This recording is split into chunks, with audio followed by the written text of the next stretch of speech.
এবারে আমরা ব্যবস্থাপনা বিভাগে আছি। এখানে এরা দেখি আমি একেবারে শেষ পর্যায়ে এসেছি মনে হয়। এদের কালেকশনে যতগুলো পিঠা ছিল সবই প্রায় শেষের দিকে। যেহেতু শেষ সেহেতু আমরা শুধু একটা কোয়েশ্চেন করবো আপুদেরকে। ভাইয়া একটা ছোট্ট প্রশ্ন ছিল। ও আপু, আপনাদের দোকানের সব থেকে বেশি সেল হওয়া পিঠা কোনটা ছিল? আমাদের সবচেয়ে বেশি সেল হয় পিঠাটা নাম কি? শাহী পিঠা। শাহী পিঠা। ওইটার প্রাইস কেমন ছিল? 45 টাকা। ওইটার স্পেশাল কি ছিল যার কারণে এত দ্রুত শেষ হলো? অনেকে সাইডে বাটলে ছিল, এখন ওগুলো পুনরায় বলা সম্ভব হচ্ছে না। আচ্ছা, এগুলোকে আপনারা নিজেরা বানাইছেন? নিজেরা বানাইছি। নিজেদের? কাল দুধ আর নারকেল ছিল তো স্পেশাল, এই জন্য এটা সবচেয়ে বেশি সুন্দর লাগছে এবং স্বাদ লাগছে বেশি। এই কারণে সবাই এটা কাজে যাচ্ছে। এই জন্য আপনি নিজেও খাচ্ছেন? হ্যাঁ, অবশ্যই। আমরা সচরাচর জানি যে পিঠা মেয়েরা বানায়, তো এখানে আপনাদের উপস্থিতি দেখছি সেটা কি আপনারাও বানাইছেন নাকি আপুরা বানাইছেন? আপনারা হেল্প করেছেন তো, মানে কি খাওয়ার সময়? আমরা পিঠা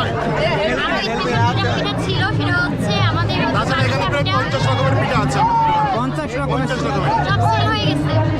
না, এখানে দেখে বুঝতে পারছি আপনাদের কালেকশনের সব পিঠাই মানে সব আরেকগুলো ফাঁকা হয়ে আমাদের গেছে। সবচেয়ে বেশি সেল হয়েছে প্রায় শেষের দিকে। দেখেন এখন 12টা বাজেনি। এটা দেখতেছি আসলে এখানে দর্শনার্থী অনেক দর্শনার্থী